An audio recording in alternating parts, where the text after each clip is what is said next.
Day 5 in Africa. Pope Leo says, all of us must help address global hunger. What if the most powerful spiritual leader on earth stood on African soil, looked the world in the eye, and said, enough is enough? What if he didn't point fingers at governments, didn't blame politicians, didn't spare the wealthy elite, but instead looked straight into the camera and said all of us are responsible?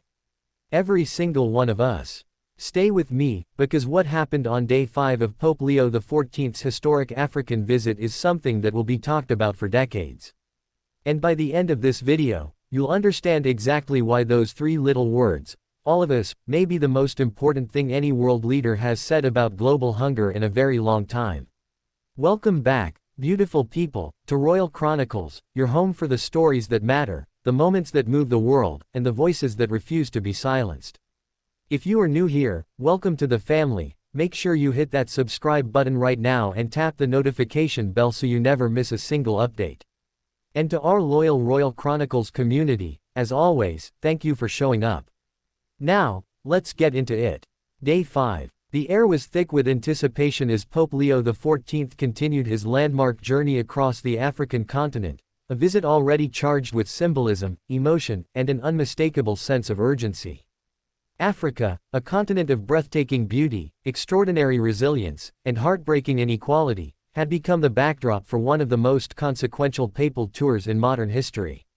By this point in the trip, Pope Leo had already moved crowds to tears, embraced the forgotten, and challenged world powers with quiet but devastating precision. But Day 5 was different.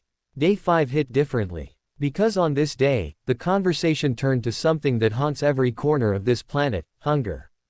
Not the kind you feel before lunch. The kind that steals childhoods. The kind that ends lives before they begin. The kind that exists, and this is the part that should keep all of us up at night, not because the world lacks food, but because of how we choose to share it.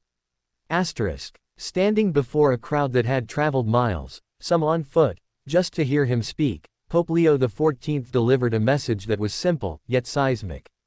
He said, and I want you to really hear these words, all of us, must help address global hunger. Not some of us. Not just the wealthy nations. Not just international organizations. Not just governments with their endless summits and recycled promises. All of us. In true Pope Leo fashion, there was no diplomatic dancing around the issue.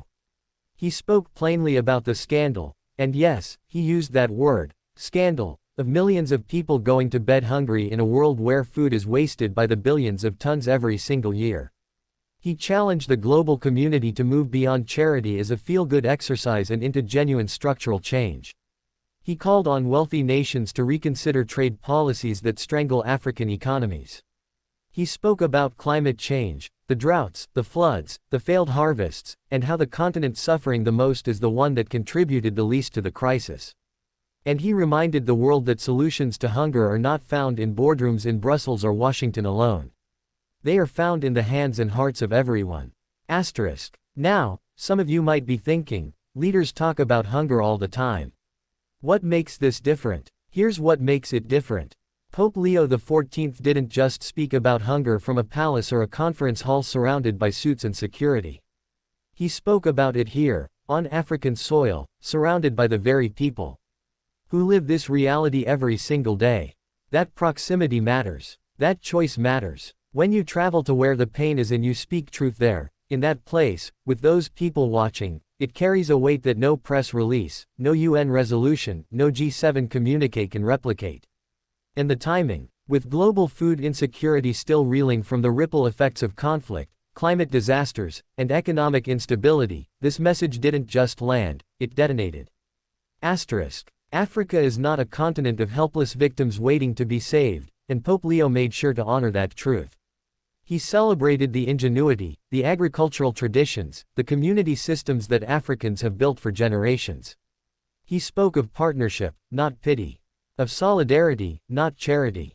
But he also refused to let the global community off the hook. Because here is the uncomfortable truth: the resources exist to end hunger. The technology exists. The food exists. What is missing, and what Pope Leo XIV called out with the full moral authority of his office, is the will. The collective, shared, human will to say that no child should die because we chose profit over people. Day 5 of Pope Leo's African journey will be remembered not just as a moment in a papal tour, but as a mirror held up to the conscience of the world. A mirror that asked all of us, what are you doing? Asterisk. So I want to ask you the same question. What does, all of us, mean to you? What does your piece of the solution look like? Let's talk about it. Drop your thoughts in the comments below, because this conversation is too important to leave on the screen. If this video moved you, share it, because Pope Leo's message deserves to travel further than any one stage or any one country. Like this video, share it with someone who needs to hear it, and subscribe to Royal Chronicles if you haven't already, because we are just getting started. Until next time, stay informed, stay inspired, and remember, we are all in this together. This has been Royal Chronicles. Peace. Asterisk. On day 5 of his historic African visit, Pope Leo XIV delivered a message that shook the world, declaring that, all of us, must take responsibility for ending global hunger. No exceptions. No excuses. From the heart of Africa, Pope Leo challenged wealthy nations, exposed the scandal of food waste, and called for real change, not just empty promises. This is the moment the world needed to hear. Watch till the end, because this one will stay with you. Welcome to Royal Chronicles, where history meets humanity. Asterisk. Bell subscribe for more powerful stories that matter.